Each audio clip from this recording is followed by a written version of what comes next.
Om Jnanatimirandasya Jnananjana Shalakaya Chakshurumitam Yena Tasmai Shri Guruve Namah. Shri Chaitanya Manobhistam Stapitam Yena Bhutale Swayam Rupa Kadamayam Tadati Swapadantikam Vandeham Shri Guru Shri Utapadakamlam Shri Gurun Vaishnavamscha Shri Rupam Sagrajatam Sahagana Raghunathanvitam Tam Sajivam Sadvaitam Savadutam Parijan Saitam Krishna Chaitanya Devam Shri Radha Krishna Padan Sahagana Lalita Shri Vishakhanvitamscha He Krishna Karuna Sindhu Deenabandhu Jagatpate Gopesha Gopika Kanta Radha Kanta Namastute Tapta Kanchana Gaurangi Radhe Vrindavaneshwari Vishavanu Devi Pranamami Hari Priye Vanchakalpatarubhascha Kripa Sindhu Bhaivacha Patitanam Pavanebhyo Vaishnavebhyo Namo Namah. Jai Shri Krishna Chaitanya Prabhu Nityananda Shri Advaita Gadadhar Shri Vasadi Gaur Bhakta Vrinda Hare Krishna Krishna Krishna Hare Hare Hare Rama Rama Rama Hare Hare. Om Namo Bhagavate Vasudevaya. Om Namo Bhagavate Vasudevaya. Om Namo Bhagavate Vasudevaya. Hare Krishna, thank you all for coming. Quick announcement that tomorrow, 2nd November, Sunday, daylight saving time changes here in Toronto. So from next Saturday, which is 8th of November, so we will start 1 hour early in Toronto time. And India time will stay the same. Now, if all of you agree, we can actually start 15 minutes earlier so that our class length is 1 hour 15 minutes. You all let me know. So what will happen is that Toronto time, instead of starting at 11, it will start at 10:45 a.m. and will run till 12 noon. And India time will be 9:15 p.m. to 10:30 p.m. Just so that we have a little bit of extra time. Now, I also want to simultaneously mention that I have no control on Mayapur Institute holding my Srimad Bhagavatam Bhakti Vaibhav course. And because of the time change, if Mayapur Institute also adjusts the class time, well, then we will have to go back to Toronto time early morning at 7:30 a.m. So far, nothing is mentioned, so we can stick to, instead of 11 a.m., like instead of 12 noon start time for today, can start 11 a.m. But simultaneously, I'm also recommending and requesting we can start at 10:45 a.m. Toronto time, which will be 9:15 p.m. India time. Everybody?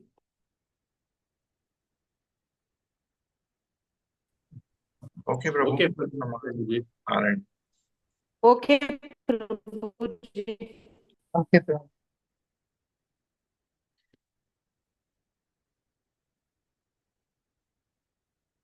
Shivangi, Shalini, Gopal, 10:45 to 12 noon, okay, Toronto time.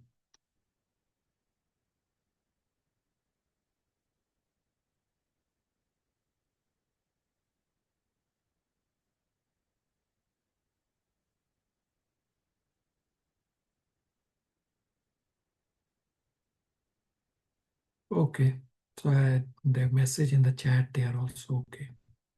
All right, so follow my messages and we'll go from there. The other announcement, His Grace Uttan Prabhu from Toronto is planning a yatra to Holy Dham. This poster is prepared by Raksha. There is other poster also I will share. So he's planning a yatra to Holy Dham, Vrindavan, Jagannath Puri and Mayapur, which is 11th February to 26th February. So if you are interested, you can consider to join, or you can spread the word. And the other posters, I don't know which one he will use. The content is identical, just the visuals are different. And those in India can also join. It's not just limited to those here in North America.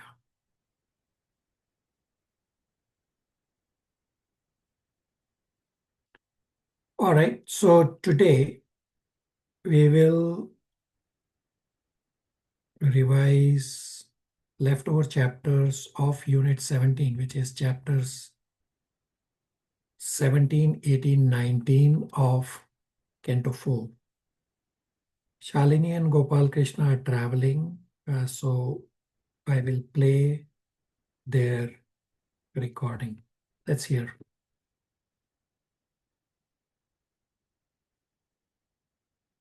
Hare Krishna, dear devotees, Dandvat Pranam. Please accept my humble obeisances. Seeking permission and blessings from you all, Srila Prabhupada and all gurus in disciplic succession, and Sri Sri Radha and Krishna, I would like to present a summary of Srimad Bhagavatam, Canto 4, Chapter 17, Prithu Maharaj becomes angry at the earth. Please forgive me for any shortcomings or mistakes. Om Namo Bhagavate Vasudevaya. Om Namo Bhagavate Vasudevaya. Om Namo Bhagavate Vasudevaya. In the previous chapters, we discussed Maharaja Prithu's coronation and heard the professional reciters glorifying his qualities and chivalrous activities. Sage Maitreya continued that at the end, Maharaja Prithu offered them various presentations with all due respects and worshipped them adequately. Vidura asks Maitreya Muni 6 questions about Prithu Maharaj. Question number 1. Why did the earth take the form of a cow? This is answered in this chapter 17. Question 2. Who became the calf and what was the milking pot while Prithu Maharaj was milking earth? This is answered in chapter 18. Question 3. How did Prithu Maharaj make the uneven earth flat? This is answered in chapter 18. Question 4. Why did Indra steal the sacrificial horse? Answered in chapter 19. Question number 5. What destination did Prithu Maharaj attain after receiving Jnana and Vijnana from Sanat Kumara? Answered in chapter 22 and 23. Question number 6. Narrate all glorious topics of King Prithu which are pleasing to hear and produce all good fortune. This is answered in chapters 17, text 9 up to chapter 23. Suta Goswami continued, when Vidura became inspired to hear of the activities of Lord Krishna and his various incarnations, Maitreya also being inspired and being very pleased with Vidura, began to praise him. And then Maitreya Muni spoke as follows. When Prithu Maharaj was ruling the kingdom, some citizens approached him, saying that they were suffering because they did not have sufficient food grains. Therefore, they requested the king to arrange to satisfy their hunger, or else they would soon die for want of food. After hearing this lamentation and seeing the pitiable condition of the citizens, King Prithu contemplated this matter for a long time to see if he could find out the underlying cause. He discovered the cause was food grain scarcity. The earth was not producing sufficient food grains, seeds, and natural resources. Prithu Maharaj thought of punishing the earth. He took up his bow and arrow and aimed at the earth. When earth saw King Prithu coming to kill her, she became very afraid and took the shape of a cow and began to run. Since a cow should never be killed, Mother Earth thought it wise to take the shape of a cow to avoid King Prithu's arrows. But Prithu Maharaj kept chasing her. The cow-shaped earth ran here and there in outer space between heavenly planets and earth. Wherever she ran, King chased her with bows and arrows. The earth, fearful, heart aggrieved, turned back in helplessness and addressed King Prithu as Dharmagya, which refers to one who knows the principles of religion and gives reasons why not to be killed. She says, O King, you are the shelter of surrendered souls. Please be merciful, spare me. I have not committed any sin. Thus, I do not understand why you want to kill me, a cow who is a woman. Even if a woman does commit sinful activity, no one punishes her. And what to speak of you, dear King, who is so merciful to the poor and unfortunate. Earth continues, I am a strong boat on whom the whole world stands and the citizens are sustained. If you kill me, all will sink. Maharaja Prithu counters Earth, informed her that first of all she had disobeyed his orders by not delivering the seeds of herbs and grains. This was her first sinful activity. Secondly, he accused her of taking her share of yagyas, sacrifices, and not producing sufficient food grains in return. Therefore, he was justified in threatening to punish her for her offenses. Now, with the help of my arrows, I shall cut you into pieces, Maharaja Prithu said, and with your flesh satisfy the hunger-stricken citizens who are crying for want of grains. Any cruel person, be he a man, woman, or important eunuch, who is only interested in his own personal maintenance and no compassion for other living entities, may be killed by the king.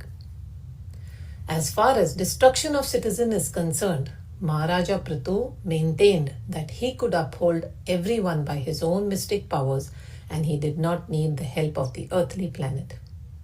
At this time, Maharaja Prithu became exactly like Yamraj and his whole body appeared very angry. Planet Earth saw Maharaja Prithu as anger and death personified. Therefore, she began to tremble and offered the following prayers.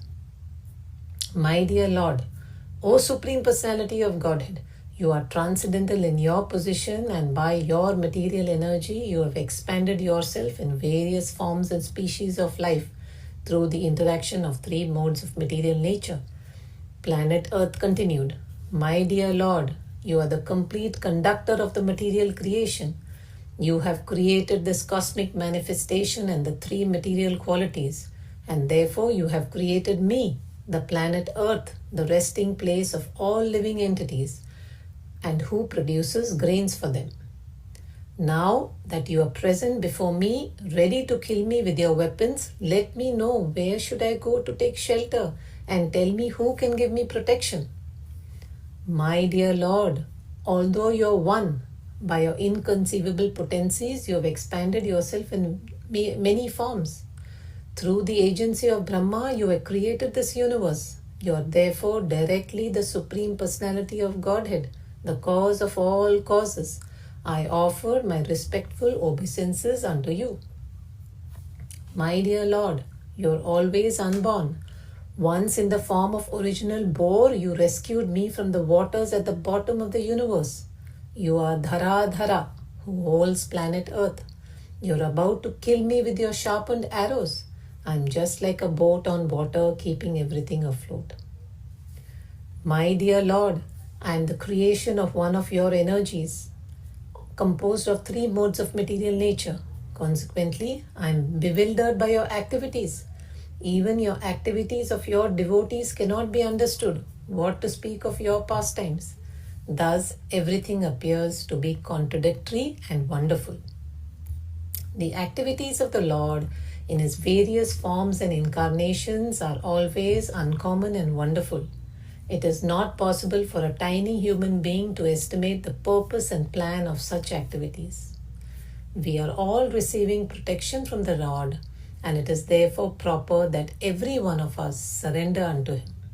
In Bhagavad Gita 18.66, the Lord instructs, Sarva dharmam parityajya mamekam sharanam vraja aham tvam sarva papebhyo mokshayashami ma suchaha.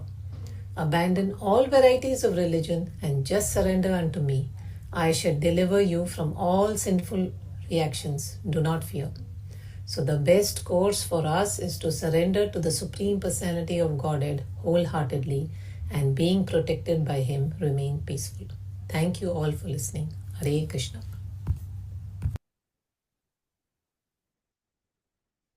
Any questions, comments, realizations for Shalini?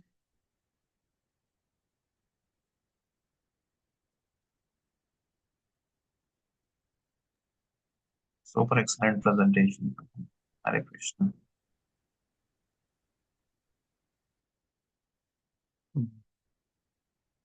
You are correct. Shalini has already covered everything for chapter 17. Okay, let me also quickly summarize. Canto 4, chapter 17 is titled Prithu Maharaj becomes angry at earth. After the coronation of Prithu Maharaj, described in the previous chapter 16, Prithu Maharaj satisfies the bards and respects everyone. At the start of chapter 17, Vidura asks 6 questions about Prithu Maharaj. Question 1 is, why did earth take the form of a cow? This is answered here in this chapter 17 from verse 9 all till start of chapter 18. Question 2 is, who became the calf and what was the milking pot while Prithu Maharaj was milking? This is described in middle part of chapter 18. Question 3 is, how did Prithu Maharaj make the uneven earth flat? It's described in chapter 18, the last part of chapter. Question 4 is, why did Indra steal the sacrificial horse? Answer is described in chapter 19. Question 5 is, what destination did Prithu Maharaj attain after receiving Jnana and Vijnana from Sanat Kumaras? The answer is described in chapter 22 and the first half of chapter 23. Question 6 is, narrate all the glorious topics of King Prithu, which are very pleasing to hear and produce all good fortune. The answer is described here in this chapter 17 all the way to chapter 23. The significance of Prithu Maharaj accepting Sanat Kumara as his spiritual master is described that Prithu Maharaj has illustrated one who is serious about receiving transcendental Vedic knowledge must accept a bona fide guru from one of the 4 disciplic successions. Unless one accepts a mantra from one of the bona fide acharya of one of the 4 official sampradayas, until then the so-called mantra will not act. There are many sampradayas that have sprung up in the material world without authority, and they are actually misleading people by giving unauthorized mantras. These so-called sampradayas do not observe the Vedic rules and regulations, and they mislead people. Therefore, people should be very careful of these bogus sampradayas. Prithu Maharaj showed by his example that one should receive knowledge from a bona fide spiritual master from one of the 4 bona fide sampradayas. Therefore, Prithu Maharaj accepted Sanat Kumara as a spiritual master. The citizens approach King Prithu stating that they are suffering because of great hunger. Prithu Maharaj contemplated and concluded that earth was not producing sufficient food grains. Therefore, Prithu Maharaj becomes angry at earth and chases earth to punish earth. Seeing King Prithu raised bow and arrow, earth trembled and ran like a deer runs from a hunter. The question is, why was there scarcity of food grains? The scarcity of food grains was not due to people's fault. They were not lazy in executing their duties. No. Rather, the earth was not producing sufficient food grains. This indicates that earth can produce sufficiently if everything is properly arranged. But sometimes earth can refuse to produce food grains for various reasons. The theory that scarcity of food grains is due to increase in population is not correct. There are other causes that enable the earth to produce profusely or to stop producing at all. So the Mother Earth took the shape of a cow, and why she took the shape of a cow? That just as mother produces various children, both male and female, the womb of Mother Earth produces all kinds of living entities in various shapes. Therefore, it is possible for Mother Earth to take any of the shapes. At this time, in order to avoid the wrath of King Prathu, she took the shape of a cow, since cow is never to be killed. And therefore, Mother Earth thought it wise to take the shape of a cow in order to avoid King Prathu's arrows. So Earth gives various reasons to not be killed, because she says to Prathu Maharaj that you are knower of religious principles. You are shelter of surrendered. You are king and you should protect all living entities. I am just a poor person. I have not committed any sins. How can a dharmagya like you kill a woman? No one strikes even a sinful woman. What to speak of you who are so merciful and affectionate to the poor? And I am like a strong boat on which the whole world stands. If you break me to pieces, how will you stop everyone from drowning into the Garbhodaka ocean? So Prithu Maharaj counters Earth's various arguments by saying that he is not committing any sins in punishing Earth, because Earth has disobeyed my orders and not producing sufficient food grains. On the question of how you can kill a cow and how you can feed cow meat, Prithu Maharaj counters that in real extreme circumstances, if there is shortage of food, as an exception, a dried up cow that has naturally died may be utilized to feed hungry masses of society. The point here is that there is no need to maintain slaughterhouses for satisfaction of tongue. And on Earth's reason that how you can kill a woman, Prithu Maharaj argues that king may kill a cruel man or woman. On Earth's reason that you how can you hold them in water if you destroy Earth? And Prithu Maharaj counters that I will support entire population by my mystic powers. At this point, Earth could understand that Prithu Maharaj is empowered incarnation of Supreme Lord, and in order to pacify Prithu Maharaj's anger, Earth starts offering prayers. Prithu Maharaj says that if Earth's words are correct, that means I have no attachment to you.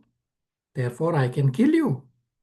Therefore, in the next prayer, Earth says that you, my Lord, are my only shelter. You have created all living beings. You are maintaining and protecting living beings. To this, Prithu Maharaj may question, are you saying I am irreligious? And Earth responds, no, you are not irreligious. But your activities are bewildering. Earth is arguing that the living entities are like my children on my lap, and I am nourishing them with milk. And seeing the evil ways of living entities, I have not supplied milk so as to rectify the living entities. But you are trying to punish me for this. I am bewildered. The crux of this Canto 4, chapter 17 is in the last verse number 36, that Lord's contradictory activities are bewildering. That how should one understand these apparently contradictory acts of the Lord? Prabhupada explains the activities of Supreme Lord in his various forms and incarnations are always uncommon as well as wonderful. It is not possible for we tiny human beings to estimate the purpose and plans of such activities. Therefore, Srila Jiva Goswami has said that unless Lord's activities are accepted as inconceivable, they cannot be explained. Example is given that super soul in the heart of a thief dictates that you go and steal things from a particular house. And at the same time, the Lord tells the householder, now be careful of the thieves and burglars. So these instructions to different persons appear contradictory, yet we should know that the super soul has some plan, and we should not consider such activities contradictory. The best course is for us to surrender to the Supreme Lord wholeheartedly and being protected by Him. That way we'll remain peaceful. That's a quick summary of chapter 17. Questions, comments, realizations?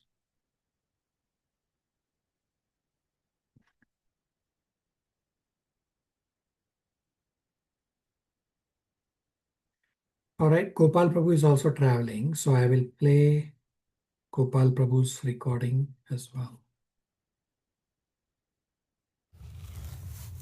Hare Krishna, dear devotees, please accept my humble obeisances. Seeking permission and blessings from you all, Srila Prabhupada, all gurus in the disciplic succession, and Sri Radha and Krishna.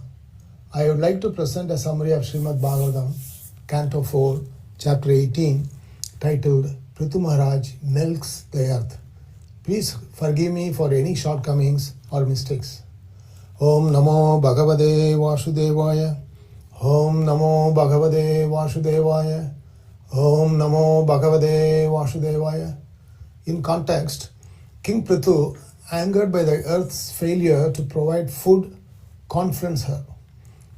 The earth, personified as a cow, pleads for understanding and explains that resources have been misused by non-devotees, prompting her to hide them.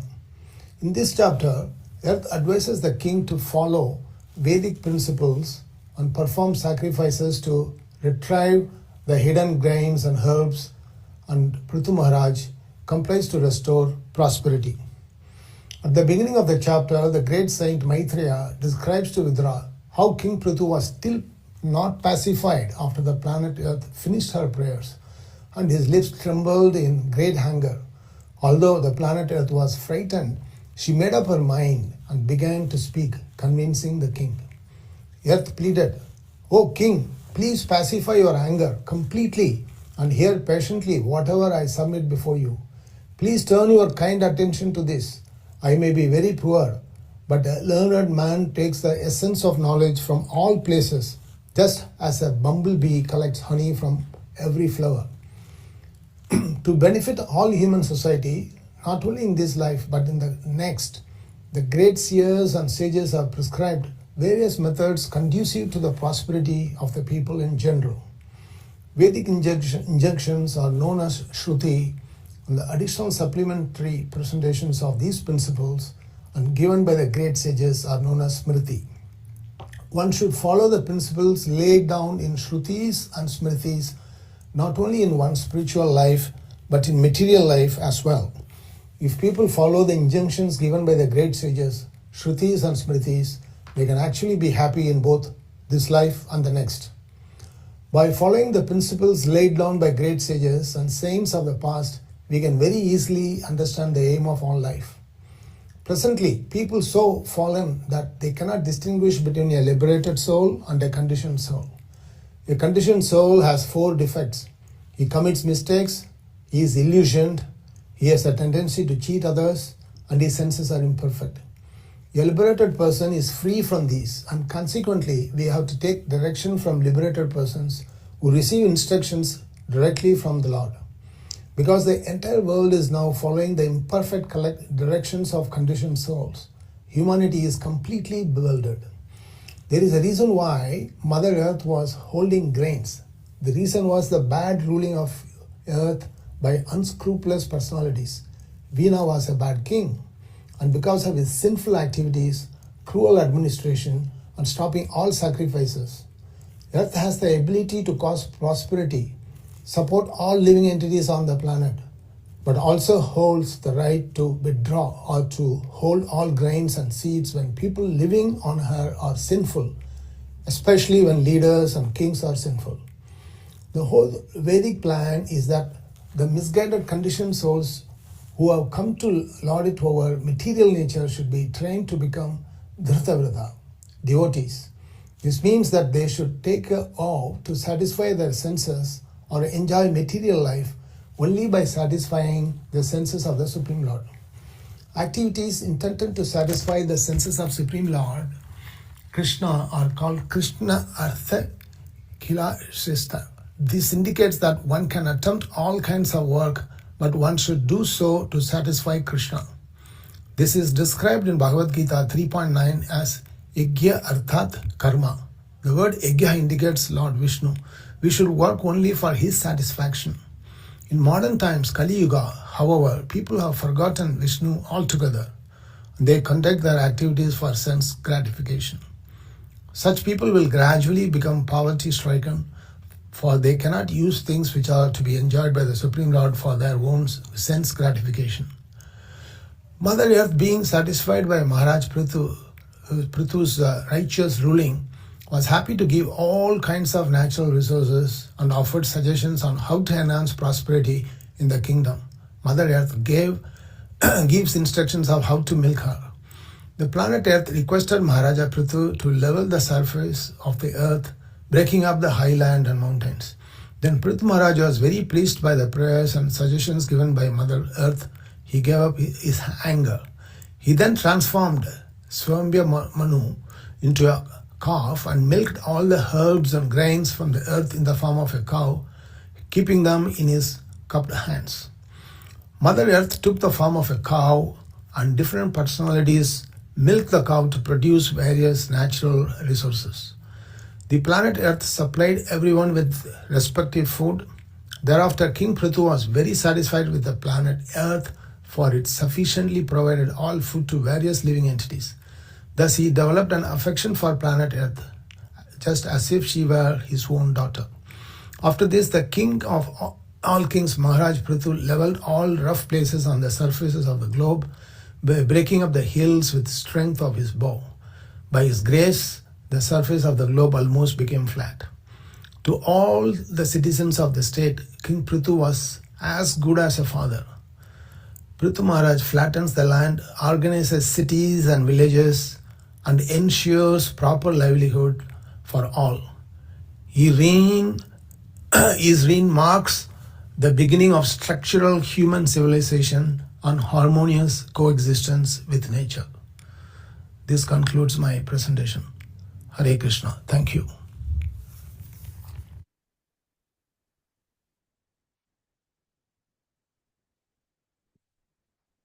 Any questions, comments, realizations for Gopal Prabhu?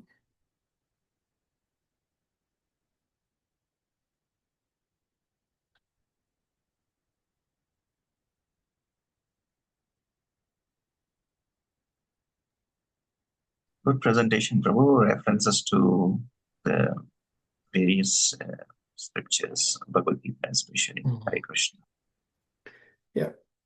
Like Shalini, Gopal Prabhu has also done a very good summary of chapter 18. I will also quickly summarize. So chapter 18 is very straightforward chapter. His title, Prithu Maharaj milks the earth planet. Seeing Prithu Maharaj is still not satisfied, earth explains the reasons for hiding the seeds meant for sacrifice. The reasons for hiding the seeds meant for sacrifice is that with Vena in mind, earth is saying that earth is unprotected because no sacrifices were being performed, and earth is not respected because of spread of irreligion. And when Vena died, the place became filled with thieves, hence earth devoured all the herbs and grains so that sacrifices may be started in future by Prithu Maharaj. And simultaneously, earth also explains the method to milk earth and get everything from earth. The difference between conditioned soul and liberated soul is described that conditioned soul is hampered by 4 defects, that he is sure to commit mistakes, sure to become illusioned, he has tendency to cheat, and his senses are imperfect. Consequently, we have to take direction from liberated persons. A Krishna conscious movement directly receives instructions from Supreme Lord via persons, bona fide spiritual masters who are strictly following his instructions. Now, although a follower may not be a liberated person, still if he follows the Supreme liberated personality of Godhead, his actions are naturally liberated from the contamination of material nature.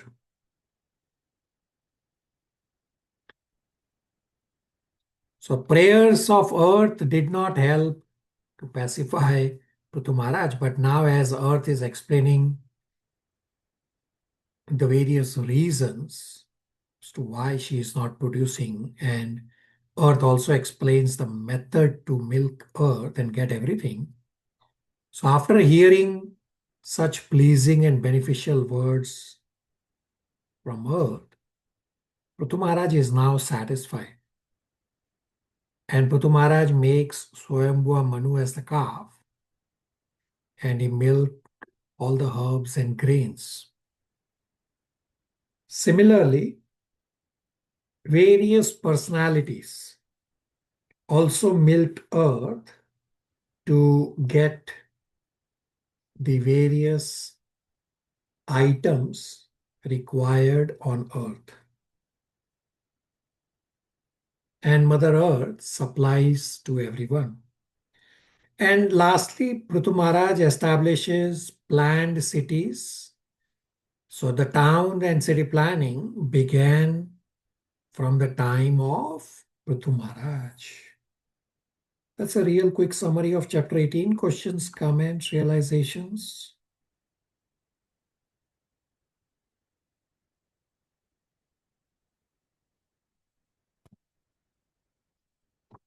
All right, chapter 19, Abhishek Prabhu first.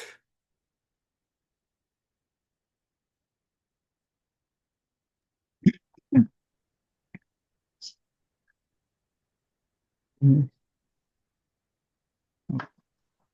Hare Krishna, Hare Krishna, everyone. Seeking permission from all assembled devotees, Srila Prabhupada, Sri Guru Parampara, and Sri Sri Radha Krishna, to be able to present on Srimad Bhagavatam.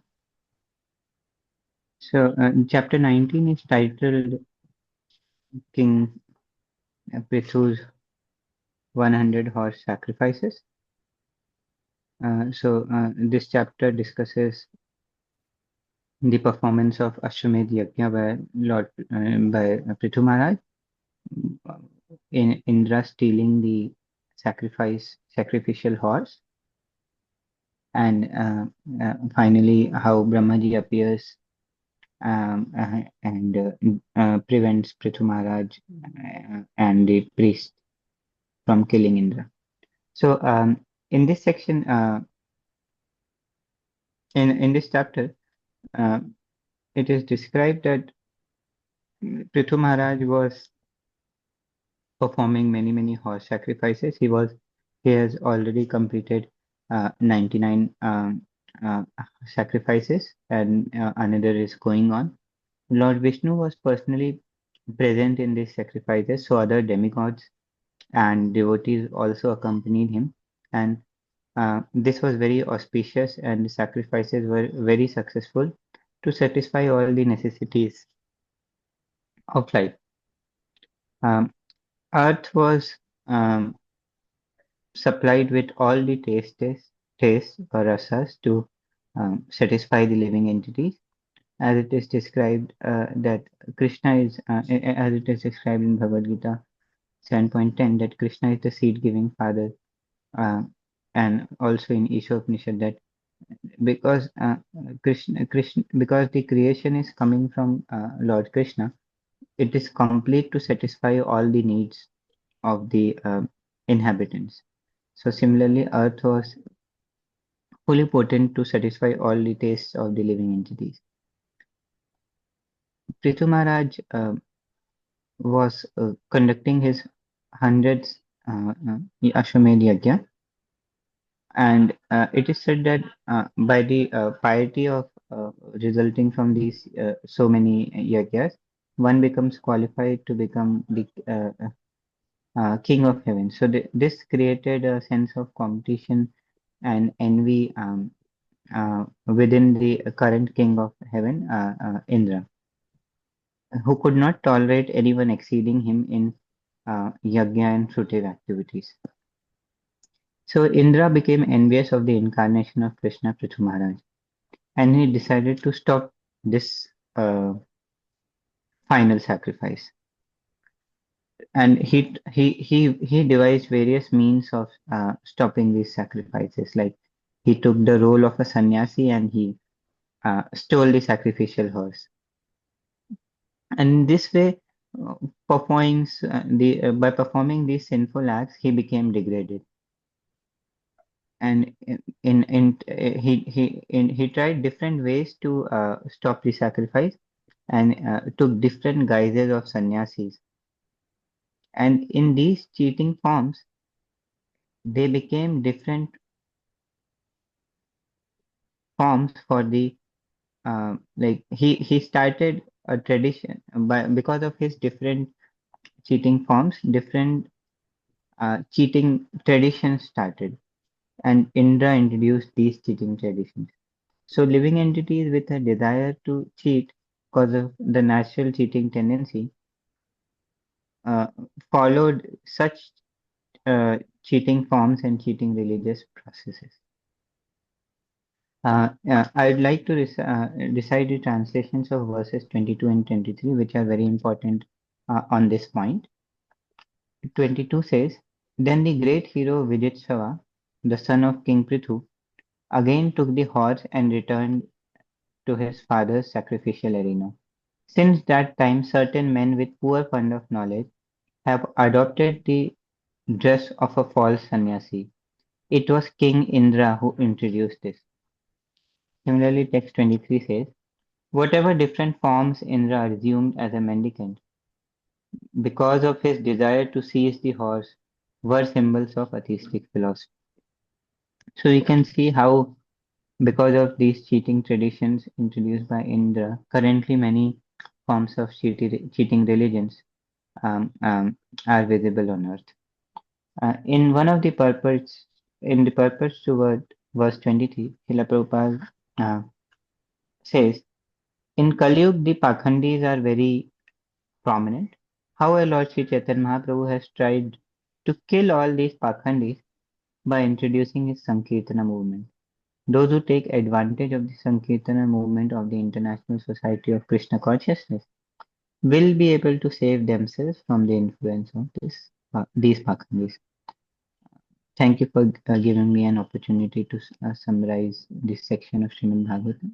Please forgive me if there were any mistakes. Hare Krishna.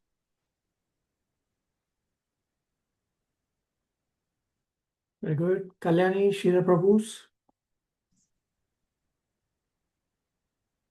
Hare Krishna Matajis and Prabhujis, Dandavat Pranam.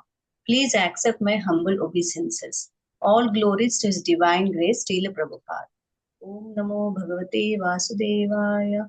Om Namo Bhagavate Vasudevaya. Om Namo Bhagavate Vasudevaya. Seeking the blessings and permission from Guru and Gauranga, I would like to present the summary of Part 3 of Canto 4, Chapter 19, that is from verses 26 to 42. Please forgive for any shortcomings and mistakes in this presentation. Part 3 is titled as Lord Brahma appears at the scene of Yajna to dissuade the priest and Prithu Maharaj from killing Indra. As discussed in earlier verses, we have seen that Indra had introduced many irregular sannyasa orders for impeding the execution of Yajna being performed by Prithu Maharaj and the priest.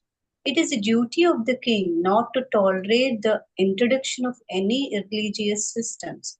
Since King Prithu was an incarnation of the Supreme Personality of Godhead, certainly his duty was to cut down all kinds of irreligious systems. Hence, Prithu Maharaj took his bow and arrow to kill Indra. Seeing this, the priest tries to dissuade Prithu Maharaj from killing Indra. They request him not to do so because only sacrificial animals can be killed in a sacrifice according to the directions given by Shastra. The priest further advises that Indra's power has already been reduced due to his cheating actions. Therefore, priest shall bring down Indra by mantras and cast him into the sacrificial fire. Hence, when the priests were engaged in chanting mantras to cast Lord Indra in the sacrificial fire, Lord Brahma appears on the scene and forbids them from performing the sacrifice. Lord Brahma addresses the priests that it is not their duty to kill Indra. Lord Brahma tries to draw the attention to the fact that King Indra has adopted many religious means in order to impede the performance of King Prithu's great sacrifice. If you oppose him any further, he will further misuse his power and introduce many other religious systems. And this, in the future, will destroy the clear path of religious life.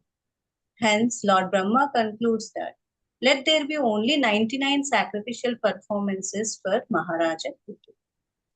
Lord Brahma then addresses Maharaja Prithu that Maharaja Prithu, being a great devotee of the Supreme Personality of Godhead, it was not necessary for him to perform the prescribed Vedic ritualistic ceremonies. As the ideal king, however, it was King Prithu's duty to perform sacrifices. Therefore, a compromise was to be worked out. Hence, Brahma gives blessings that even though King Prithu performs 99 sacrifices, King Prithu would become more famous than King Indra. Lord Brahma pacifies King Prithu by asking him not to get agitated and anxious. The more we try to rectify such reversals, the more we enter into the darkest region of materialistic thought. Lord Krishna has also advised us in this connection that we should tolerate things instead of becoming agitated. Lord Brahma's purpose was to end the competition between Lord Indra and Maharaja Prithu. Brahma requested Prithu Maharaj to desist from his unnecessary competition with Indra and stop the yajna in the interest of his original purpose as an incarnation. The original purpose was to maintain the peace and prosperity of the citizens. The irreligious principles created by Indra are nothing but mothers of so many unwanted religions. These attractive, sinful activities which Indra has introduced will be carried out by the people in general. Hence, Lord Brahma specially requested King Prithu to conquer the pseudo religious principles produced by King Indra and stop these imitations immediately. Thus Brahma requests King Prithu, please consider the purpose of your being incarnated by Lord Vishnu. When King Prithu was thus advised by the supreme teacher, Lord Brahma, he abandoned his eagerness to perform yajna and with great affection concluded a peace with King Indra. After this, Prithu Maharaja received the benedictions and due blessings of the demigods, who were very pleased by his glorious activities. With great respect, King Prithu offered all kinds of rewards to Brahmanas present at the sacrifice. Since all these Brahmanas were very much satisfied, they gave their heartfelt blessings to the king. Thus, in this way, Maharaj Prithu, being the incarnation of Lord Vishnu, sets an example of a religious and pious king for all the living entities on the earth. Thus ends the chapter 19 of Canto 4. At the end, I would like to highlight some key points of this chapter, if time permits. Anyone in this materialistic world could fall into the clutches of Maya along with demigods like Indra. Hence, we should always take the shelter of Supreme Personality of Godhead through Sankirtana Yajna to save oneself from such clutches. It is the duty of leaders to cut down all irreligious systems, and it is the duty of the citizens not to follow such pseudo-religious systems and always engage themselves in spiritual advancement. Sometimes the saintly or very religious persons also has to meet with reversals in life. One should avoid contracting such reversals, for the more contract of such reversals, the more we enter into the darkest regions of material anxiety. Hence, we should tolerate things instead of becoming agitated and act wisely for the higher purpose. All yajna is meant to please the Supreme Personality of Godhead, Lord Vishnu. When one pours water on the root of a tree, the branches, trunk, twigs, flowers, and leaves are all satisfied. Similarly, when one gives food to the stomach, all parts of the body are rejuvenated. In the same way, if one simply satisfied Lord Vishnu by the performance of yajna, one satisfied all the demigods automatically. A pure devotee therefore does not ask benedictions directly from the demigods. His only business is to serve the Supreme Personality of Godhead. In this Kali Yuga, the Sankirtana Yajna is the only way and easiest way to satisfy the Supreme Personality of Godhead. Hare Krishna, Krishna Krishna, Hare Hare, Hare Rama, Rama Rama, Hare. Thus ends the chapter. Any questions, comments, realizations for Kalyani?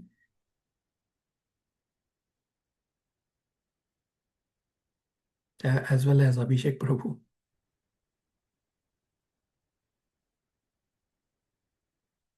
All right, Abhishek Prabhu and Kalyani already have done a very good job of summarizing chapter 19. All of you have perfected this endeavor of summarizing. I will still summarize chapter 19.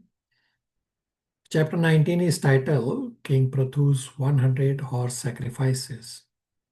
At the start of the chapter, the term Matsara means enviousness is described. In material world, everyone who comes to enjoy himself or lord it over material nature is envious of others. And this envy is also found in Indra, the king of heaven. He was envious due to fear that those who perform great sacrifices might occupy his seat. Since no one in this material world can tolerate another's advancement, hence everyone in the material world is called Matsara, envious.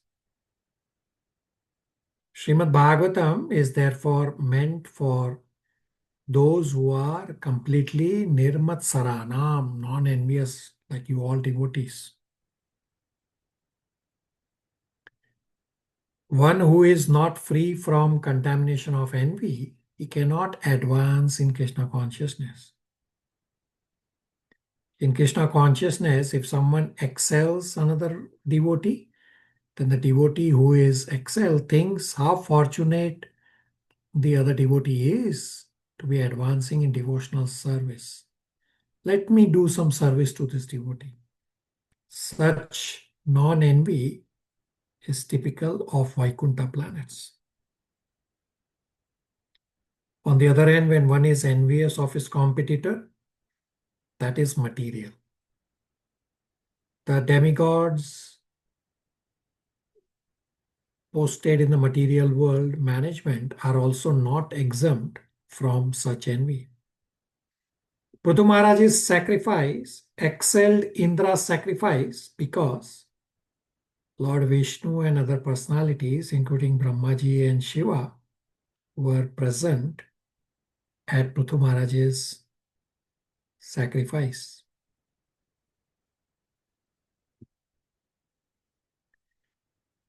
Now, all rasas or taste are within earth, and as soon as a seed is sown in the ground, various trees sprout with different taste, such as sugarcane or oranges or chilies. Although the earth's ground is same, still different tastes arise from different seeds. And is also stated in Shishopanishad that there's complete arrangement for production of all necessities of life, and these are made by Supreme Lord. So people should therefore learn to satisfy the Yajna Purusha, Lord Vishnu. Living entity's prime business is to satisfy the Lord, because living entity is part and parcel of the Lord. Thus the whole system is so arranged that living entity must do his duty as he is constitutionally made, and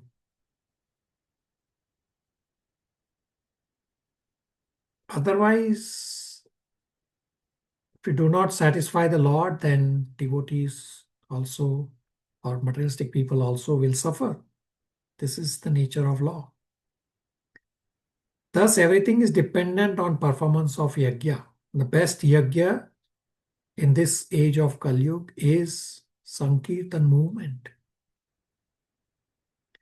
Indra stole the sacrificial horse because Indra has also performed 100 horse sacrifices. And when King Prithu was performing the 100th yajna, Indra became envious because he did not want anyone to excel him. Being an ordinary living entity, Indra became envious of Prithu Maharaj.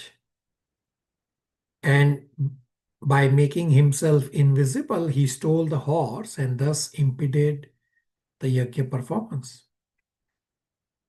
Upon Indra stealing the sacrificial horse, the lesson Srila Prabhupada draws is that Indra becoming envious of incarnation of God is that a living entity can even be as exalted as Indra, but still Indra is an ordinary living entity in the material world and possesses the 4 defects of conditioned soul.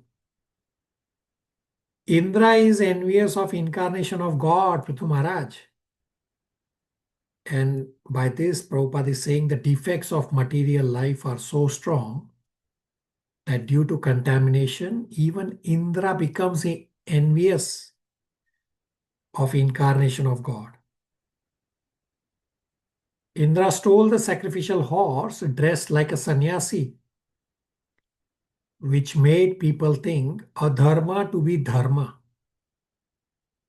Atri Muni could see Indra stealing, therefore Atri Muni informed Prithu Maharaj's son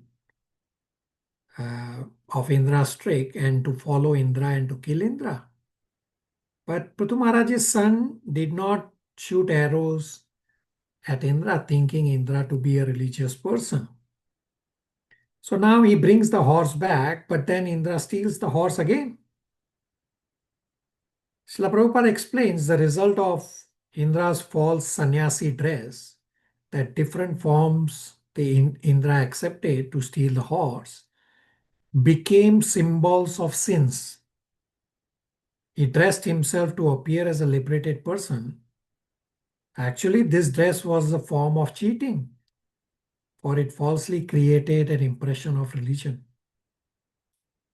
This saffron dress has been misused by many impostors who present themselves as liberated, and in this way they cheat people. This cheating tendency is also present in Indra. The saffron dress worn by sannyasi announces the world that he has renounced the world and is simply engaged in service of the Lord. Such a devotee is actually a sannyasi. Cheating sannyasis and yogis have existed since the time of Prithu Maharaj's sacrifice, and this cheating was foolishly introduced by Indra. Sri Chaitanya Mahaprabhu says a little spot in sannyasi's character will be magnified by public. Therefore, unless one is very sincere and serious, he should not take up the sannyas order.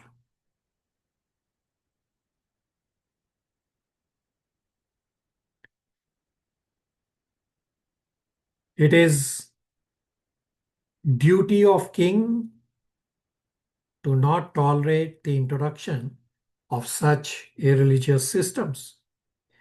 And foolish people, seeing how Indra was not killed, such foolish people go on to accept such deceptions to attain siddhis or other people's wealth, etc. And they hope that they will also not be killed, just as Indra was not killed. People wrongly thought that such deceptions of just taking up sannyasi dress were real dharma. At this time, Lord Brahmaji appears on the scene to dissuade Prithu Maharaj and priests from killing Indra. Since Prithu Maharaj is the incarnation of the Lord, certainly his duty is to cut down all kinds of irreligious systems. Therefore, Prithu Maharaj did take up his bow to kill Indra. The priest dissuaded Prithu Maharaj from killing Indra. The priest said that Indra's power has already been reduced due to his cheating action. Hence, the priest will bring Indra by mantras and offer him in the fire sacrifice. Brahmaji told the priest and Prithu Maharaj that Indra had disrupted the sacrifice and dharma, and if you try to oppose Indra, Indra will continue to misuse his power and introduce even more religious systems. Brahmaji says, by his blessings, Prithu Maharaj will be more famous with 99 sacrifices than Indra's 100 sacrifices. Brahmaji asked Prithu Maharaj that give up anger and accept the supreme will. Brahmaji said that avoid spreading irreligion.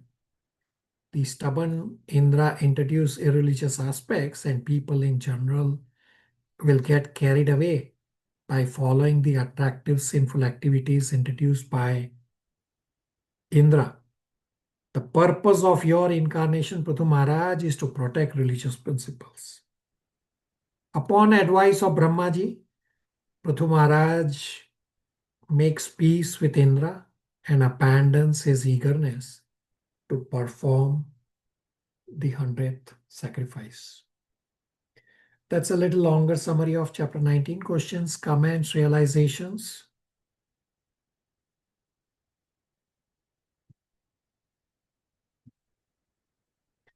All right, so thank you for tolerating a few extra minutes. We are past 1 p.m. Toronto time. So for next class, please read Canto 4, chapter 20.